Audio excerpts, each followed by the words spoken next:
Well, hey, we're going to do something a little different for the next couple weeks. We're going to look at the last 7 phrases of Jesus when he was on the cross. And I think it's an interesting kind of thing to kind of talk through, because if it's your last breath, if you know that the next breath could be your last, what would you say? What would you want to tell them? What would you want to tell the people that you hear or that are there and that see what's happening? And so we want to kind of walk through some of the phrases, but we wanted to look at it a little differently, because when we see these stories or when we see these phrases, they're coming from different people's perspectives. There's different individuals that are there at the cross. Like Matthew, where was he when he saw all this happen, when he witnessed it? He notices certain things that other people don't. Or John, the closest disciple to Jesus. What did he notice? What did he see? What did he hear? And then you have Mark and Luke, who get the information from other disciples and other eyewitnesses. And Luke goes into incredible detail because he's getting it from all these perspectives. And so I wonder what you would say if you knew it was your last breath. You see, each of these phrases are incredibly unique. And so we want to take a look at them in kind of a different way, with 3 of us being able to look at these phrases and see what we've noticed, what we caught on to, maybe what stood out to us. And so the first phrase is actually found in the book of Luke. Luke chapter 23 and verse 34. So Jesus is on the cross, and this is what he says in verse 34. Then Jesus said, "Father, forgive them, because they do not know what they are doing."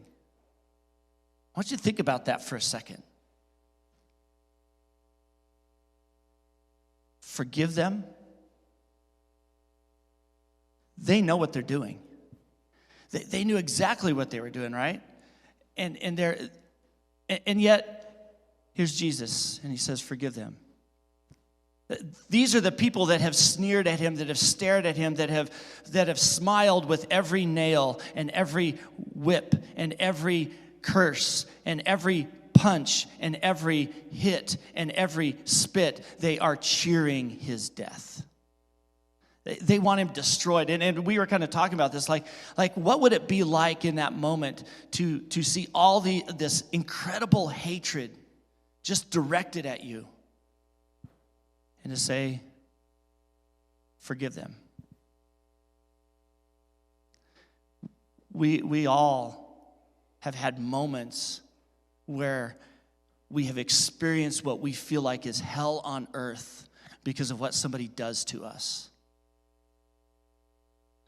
We've all experienced the guilt and the shame of realizing that we've brought hell onto somebody else because of what we've done. We've talked about this, like when you're young, sometimes it's hard to kind of figure out what it really means that Jesus died on the cross. But when we begin to put it into perspective, Jesus forgives. In his worst moment, he forgives. And I wonder what that really meant. Like, forgive them. What does it mean that Jesus forgave? In his worst moment, he forgives the people that want his worst to happen. But what's amazing is that in his worst moment, he forgives so that you and I, when we are in our worst moment and experiencing the worst moments of our lives, we can forgive other people. In his worst moment, he forgives us so that we have the ability in our worst moments to forgive others. And from our worst moments, we can get forgiveness. It's that kind of feeling of, it might be a picture of heaven on earth. It might be a small taste of paradise when we experience true forgiveness. And so I love that first phrase, forgive them, because they don't know what they're doing. What do you think? I think that I love the idea of forgiveness. We all need forgiveness, and I think on top of that, it's just as important that we all need the understanding that we need that forgiveness. Like, we need to be aware of that. In Luke 23, Jesus tells one man out of two. In 23:43, truly I tell you, today you'll be with me in paradise. And I think what it boiled down to is that one of those people understood that he needed forgiveness. He understood that he needed grace. And so let's get into that just a little bit. Let's take a look at what that sort of looked like. While on the cross, he's got, Jesus is in the middle, and there's two men on either side of him, and they're all three hung up on him. They're all being crucified. And in the eyes of God, neither one of the score is even. Neither one of these guys is more or less wicked than the other. And, or for that matter, if the crowd that's watching this whole thing, or even the Romans, right, that are officiating it. But what makes the difference is what they do in the next few moments. Because one of these guys, he's insulting Jesus. He's telling him, he tells him, "Are you not the Christ? Save yourself and us." He's kind of like, he's mocking him is what he's doing. Come down off that cross, use your supernatural powers, big boy. Are you the Son of God or not? And he's indignant. He hasn't learned anything. There's no remorse. He doesn't believe, right? He doesn't believe that Jesus is who he says he is. And I just kind of picture him, he's like that guy in the movies, the Western movies, maybe it's a particular one, but, there's a bunch of guys and they're all on the gallows, they're all going to be hanged. And one, so they're like, all the dudes are like, they're sort of portraying the different stages of grief. You've got like one guy that's just like out of his mind with sadness, and there's another guy that's kind of like, he's got that stone-faced acceptance, and there's another guy that's, he's turning it around and he's preaching from the Bible as they're tightening the noose around his neck. And then there's one guy, and you kind of feel bad for those people. You're like, you're not really sure, like, how bad did they really mess up? And then there's this one guy, and he's just being a total jerk to everybody, and he's jeering right back at the crowd that's jeering at him, and he's like spitting on babies or whatever, and you're like, well, that guy definitely did it, right? And so the other guy, so going back to the scene with Jesus and the two thieves or criminals, the other guy, this guy's going on. I just picture that he just keeps kind of going on, and the other guy gets sick of it, and he interrupts him. Can we take the gate off my mic? He interrupts him with, Brian, can we take the gate off the mic? Cutting out a little bit. He interrupts him with, don't you even fear God, since you are undergoing the same punishment? We are punished justly because we're getting back what we deserve for the things we did, but this man has done nothing wrong. And so he's like, we're being executed for breaking the law here. So after this, once we're dead, we're going on trial all over again before the Lord Almighty, and we're going to be judged for all eternity, right? So he's shutting him down. But what he really did there was a couple of different things. The first thing he did was he confessed his own sin.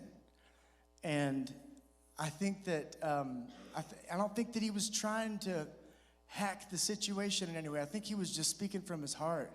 I think he was honestly kind of humiliated. I think that he was really, that he felt guilt. He felt shame for the things that he had done. He understood what he did was wrong.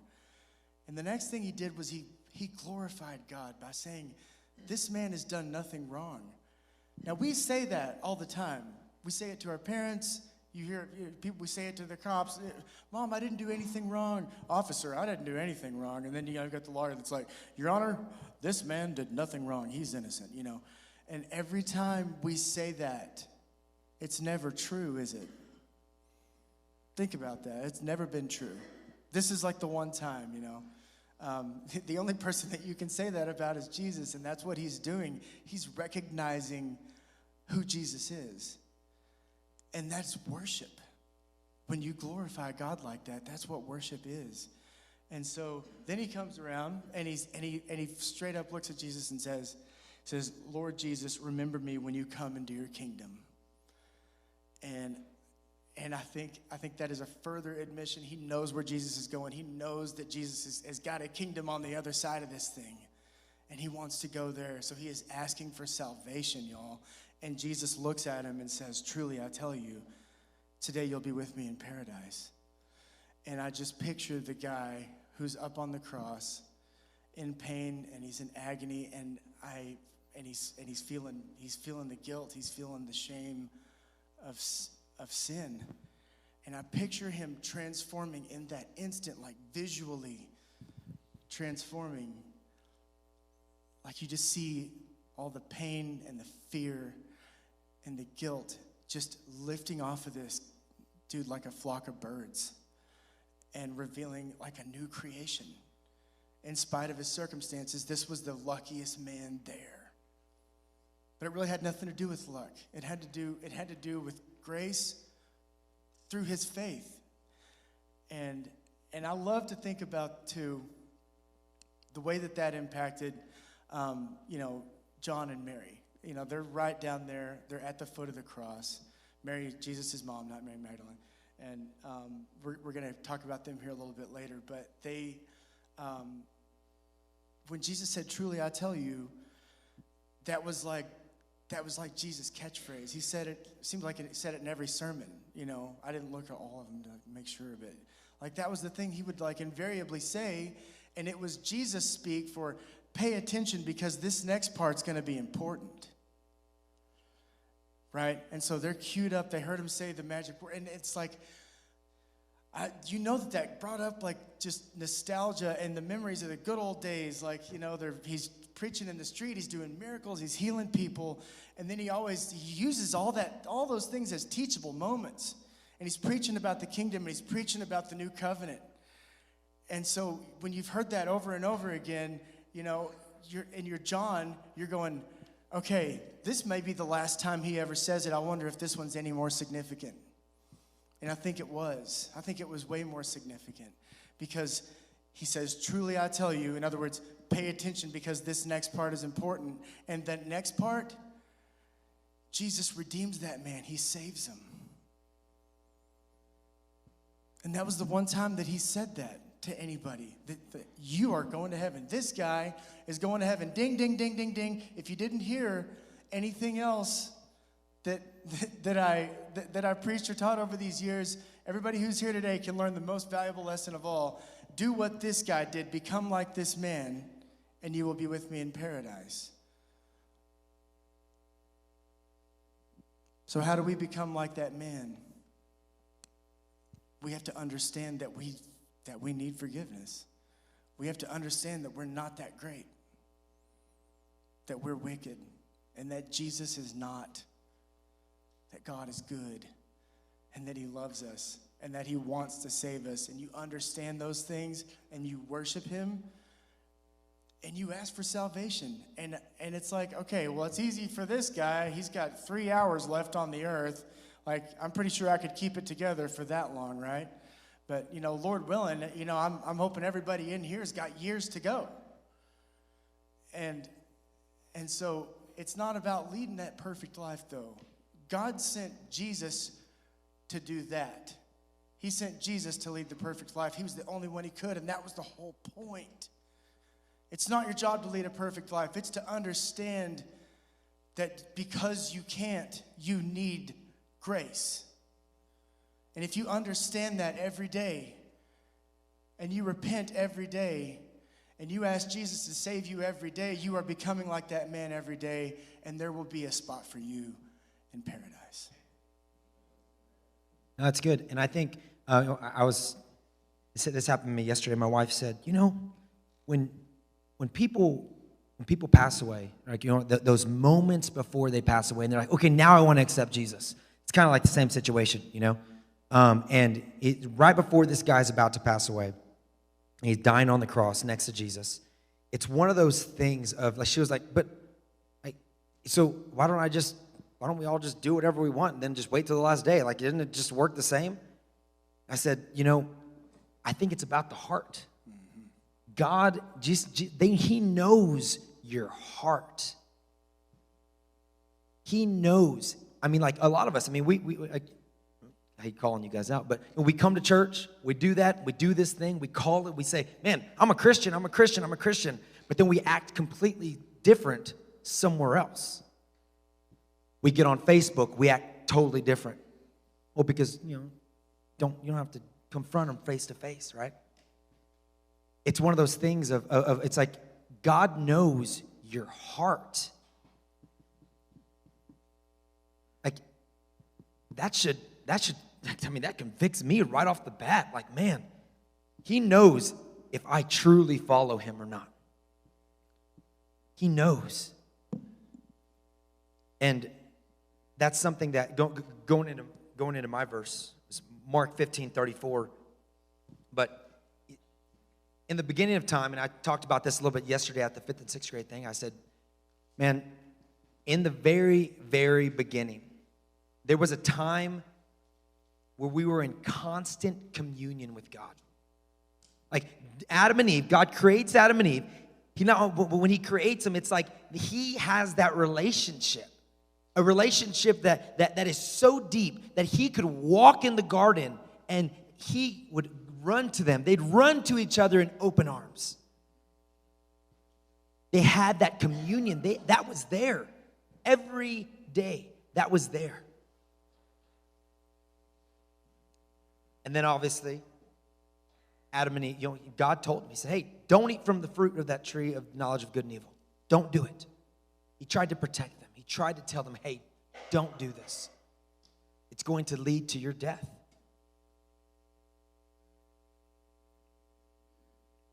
And Adam and Eve, they fall short, just like we all do. Every day. But they fall short. And what that sin did was that immediately caused this huge wall of separation. This wall of separation that we can't even be in the presence of the Father because he is so holy. We can't even stand in the presence of God. And that's exactly what happened with Adam and Eve. It caused this huge separation. When Moses was writing Genesis, he was informing the people. He was telling them, hey, look, this is what it's about. This is your history. This is what's going on. He was trying to tell them, hey, it's not, I want you to know that, hey, because obviously he was taking these 400, all these people, all these Israelites from Egypt, and they were going through all this. He's like, he has to inform his people what and why they're going through all this stuff that they're going through. And he has to tell them, hey, look, this is your history. This is what happened. And as this happened, he's telling them, hey, look, God didn't intend for you to have to work every day. God didn't intend for there to be pain. God didn't intend for you to hurt. God intended for you to be in constant communion with him, constant relationship with him. That's the only reason you exist. The only reason. The only reason we all exist is to have relationship with our Father. That's the only reason. Nothing else matters. Nothing. And just try to take this in for a minute. God would come down to earth. And as he would come down to earth, the way I always explain it is, you know that feeling of as a parent, and a lot of you guys do, that feeling, and I get it. I get it way more than my wife does because I get home from work and my kids run to me with like, Dad! They're so excited to see me. They're so happy to see Dad. And for the first time in the history of the world, Adam and Eve are there. And God comes down. He says, Adam, Adam, Eve, Eve, Adam. And no response. Think about how broken God felt in that moment. Adam, Eve, Adam. That separation was there. They chose to forsake their Father.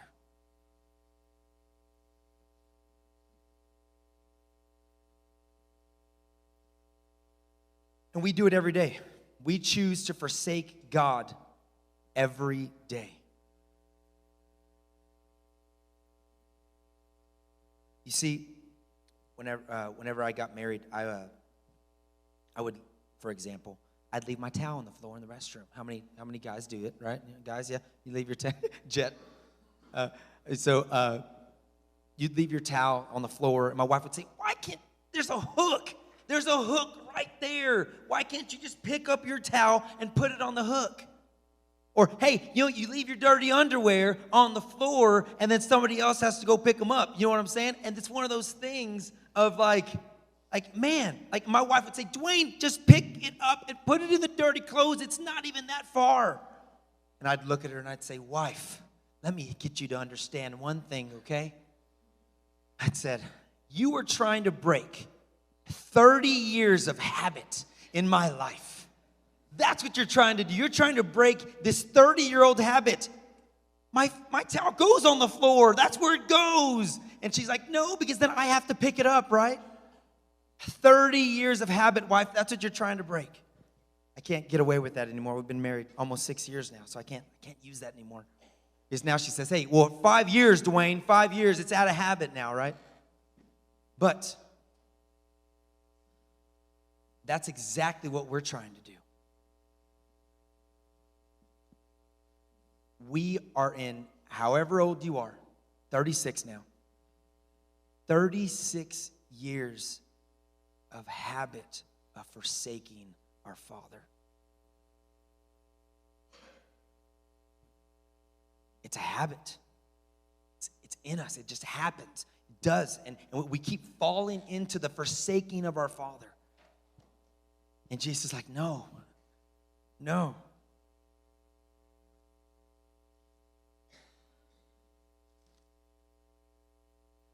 The beauty of it is, Jesus is saying, no, he has his arms, God has his arms open wide, waiting for you to run to him. Instead of running from him, he's waiting for you to run to him with open arms. But Jesus was different. There wasn't a day that he wasn't in communion with his Father. He was in constant communion with God for 30 years, 33 years, however you want to look at it. Constant communion with God. He was a man that knew no sin. And he sought and he sought and he sought because he was in true relationship with his Father. And now, in the verse, as we're going, Jesus is hanging from a tree.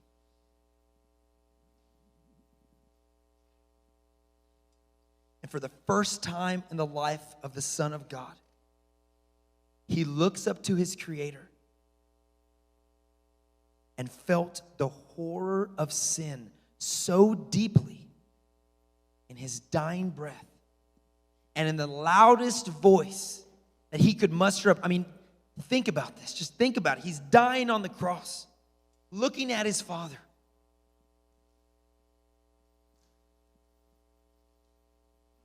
After being beaten and spit on by the very people he was dying for, he looks up to God and he says, "Eli, Eli, lama sabachthani," which means, my God, why have you forsaken me?"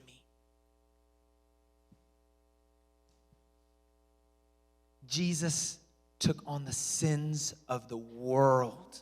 His Father forsaked him in that moment. And if you think about it, you just think about it for 1 minute. He did it for you. He did it for me. He did it for us. He broke 33 years of habit of being in communion with his Father to feel what it felt like to be forsaken.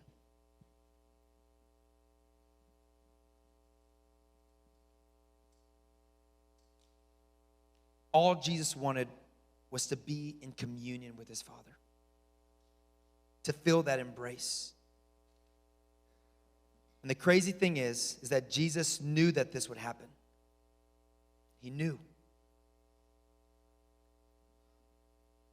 did all of this for us. And we constantly, and I do it too, we constantly choose to forsake our Father when he's just there with his arms open wide, saying, hey, I'm right here, run to me, run to me.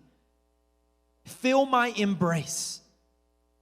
Because that's what it's about. Be in communion with me.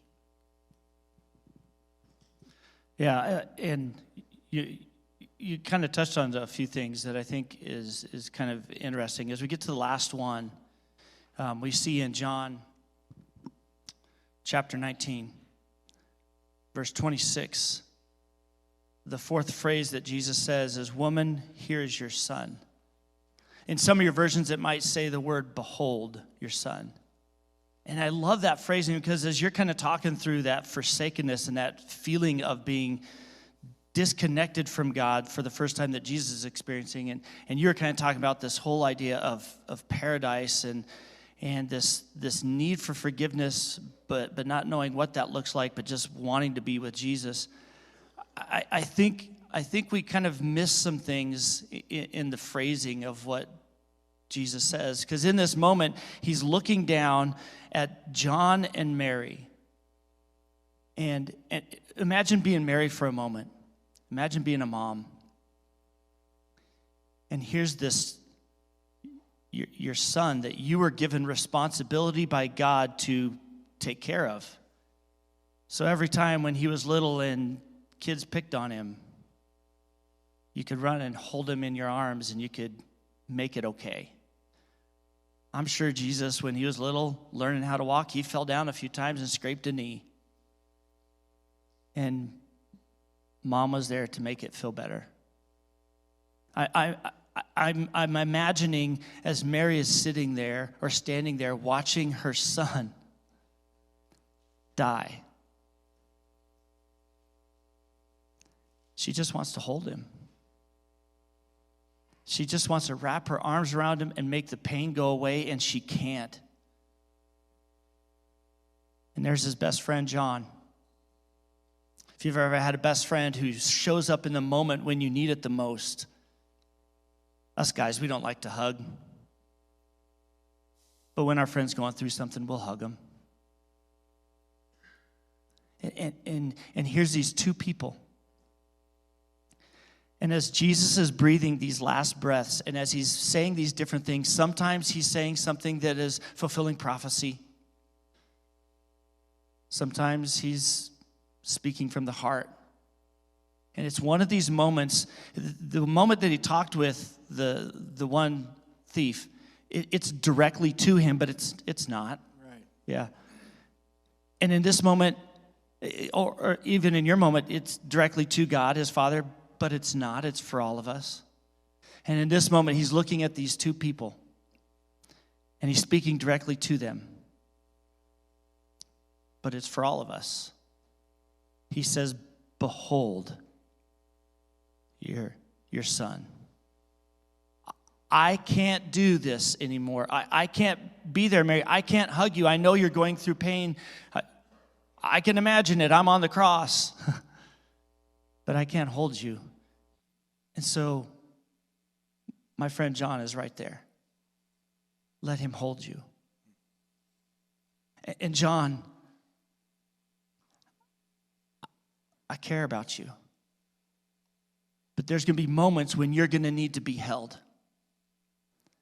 So in the next verse he says,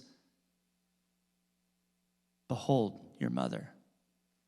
There's something about that embrace of a mom and a son that is just, Jesus remembered it, and he couldn't do that. And one of the most amazing things that he is saying is not just behold your mother, but behold your son. It's not that. He's saying that we all are going to go through moments where our grief and our struggle and our pain and whatever we're dealing with is so intense, and we just want to be held.